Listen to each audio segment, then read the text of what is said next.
புதுக்கோட்டையில் நலம் காக்கும் ஸ்டாலின் திட்டம் முகாமில் பங்கேற்க வந்த ஒருவருக்கு இதயத்தில் அடைப்பு இருப்பது கண்டறியப்பட்டு உடனடியாக அரசு மருத்துவமனையில் ஆஞ்சியோ சிகிச்சை அளிக்கப்பட்டது.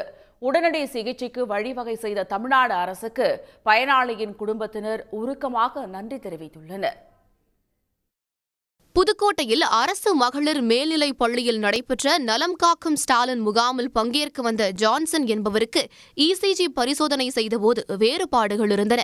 அவரது இதயத்தில் அடைப்பு இருப்பது தெரியவந்ததால் அரசு மருத்துவமனைக்கு அழைத்து செல்லப்பட்டு உடனடியாக ஆஞ்சியோ சிகிச்சை அளிக்கப்பட்டது.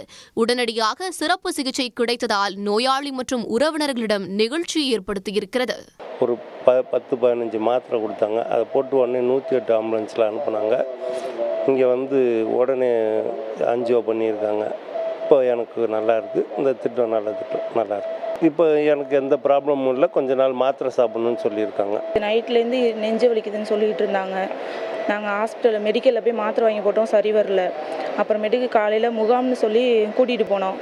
அங்கே உள்ளவங்க டெஸ்ட் பண்ணிவிட்டு இங்கே ஹாஸ்பிட்டல் அனுப்பிச்சுட்டாங்க. வந்தோடனே ட்ரீட்மெண்ட் நல்லா பண்ணாங்க. இப்போ நல்லா இருக்காங்க. 47 வயதான ஜான்சனுக்கு உரிய நேரத்தில் சிகிச்சை அளித்ததால் இதய நோய் ஆபத்திலிருந்து தப்பி நலமுடன் இருப்பதாக சிகிச்சை அளித்த மருத்துவர்கள் தெரிவித்துள்ளனர். உயிரை இழக்கிற கூட வாய்ப்புகள் இருக்குங்க. ஆனால் உடனே அவசரமாக 108 ஆம்புலன்ஸில் ஷிஃப்ட் பண்ணி வந்த புதுக்கோட்டை மருத்துவக் கல்லூரியில் இருதய டிபார்ட்மெண்ட் வந்து அரை மணி நேரத்திலேயே அவருக்கு ஆஞ்சியோங்கிற டெஸ்ட் பண்ணி அவரை நலமுடன் வச்சிருக்காங்க.